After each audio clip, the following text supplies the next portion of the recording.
জেলা সভাধিপতির উপস্থিতিতে জোলাইবাড়ি ব্লকে অনুষ্ঠিত হয় রিভিউ মিটিং।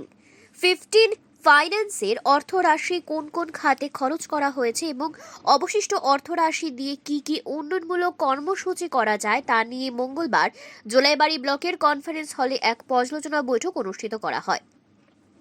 বিভিন্ন লাইন ডিপার্টমেন্টের আধিকারিকদের নিয়ে প্রথম পর্যায়ে বৈঠক অনুষ্ঠিত হয়। পরবর্তী সময়ে জোলাইবাড়ি ব্লকের অধীনে পঞ্চায়েত প্রতিনিধিদের নিয়ে এই বৈঠক অনুষ্ঠিত করা হয়। বৈঠকের মাধ্যমে জোলাইবাড়ি ব্লক অধীনে বিভিন্ন পঞ্চায়েতে 15 ফাইন্যান্সের অর্থরাশি দিয়ে কি কি উন্নয়নমূলক কর্মসূচি করা হয়েছে তা নিয়ে বিস্তারিত আলোচনা করা হয়।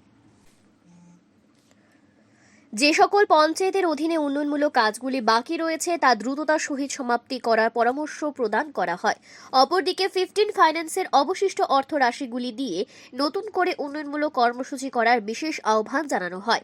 আজকের এই পর্যালোচনা বৈঠকে উপস্থিত ছিলেন দক্ষিণ জেলা পরিষদের সভাধিপতি দীপক দত্ত, জোলাইবাড়ি ব্লকের সমষ্টি উন্নয়ন আধিকারিক মানস ভট্টাচার্য, জোলাইবাড়ি ব্লকের পঞ্চায়েত সমিতির chairman Tapas Dutta, vice chairman Keshab Chowdhury, B S chairman Ashok Mog, বিশিষ্ট সমাজসেবী সুজিত দত্ত সহ অন্যান্যরা।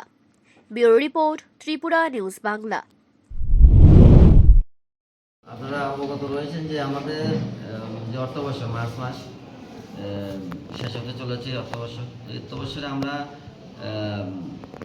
সাউথ ত্রিপুরা জেলা পরিষদের অধীনে আজকে জোলাইবাড়ি ব্লকে আমরা একটা রিভিউ মিটিংয়ে অংশগ্রহণ করেছি। এখানে আমাদের পঞ্চায়েত সমিতির চেয়ারম্যান রয়েছেন, বিসি চেয়ারম্যান রয়েছেন, বিডিও সাহেব রয়েছেন, আমাদের জেলা পরিষদের সদস্যরা রয়েছেন, পঞ্চায়েত সমিতির ভাইস চেয়ারম্যান রয়েছেন এবং এই মিটিংয়ে বিশেষ করে উপস্থিত ছিলেন গ্রাম পঞ্চায়েতের প্রধান, উপপ্রধান, পঞ্চায়েত সচিব, আরপিএম, বিসির যারা সচিবরা রয়েছেন এবং বিভিন্ন লাইন ডিপার্টমেন্টের যারা রয়েছেন তারা উপস্থিত ছিলেন। এটা করার উদ্দেশ্য হলো যে আমাদের 15 ফিনান্সের যে টাকা টাইট এবং আনটাইট দুটো ফান্ড রয়েছে, এই ফান্ডগুলি যাতে এই মাসের 20 তারিখের মধ্যে খরচ করতে পারেন পঞ্চায়েতগুলি এবং বিসিগুলি, এই লক্ষ্যে আমাদের এখানে আজকে বসা।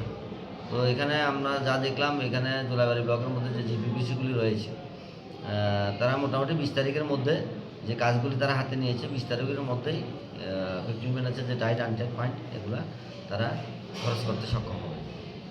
টাইট আনটাইট পয়েন্ট আমাদেরও রয়েছে। তো আমরাও বিভিন্ন আমাদের এখানে 7টা ব্লক রয়েছে, একটা বিসি এডিসি ব্লক 7টা রয়েছে, এমনিতে পঞ্চায়েত সমিতি।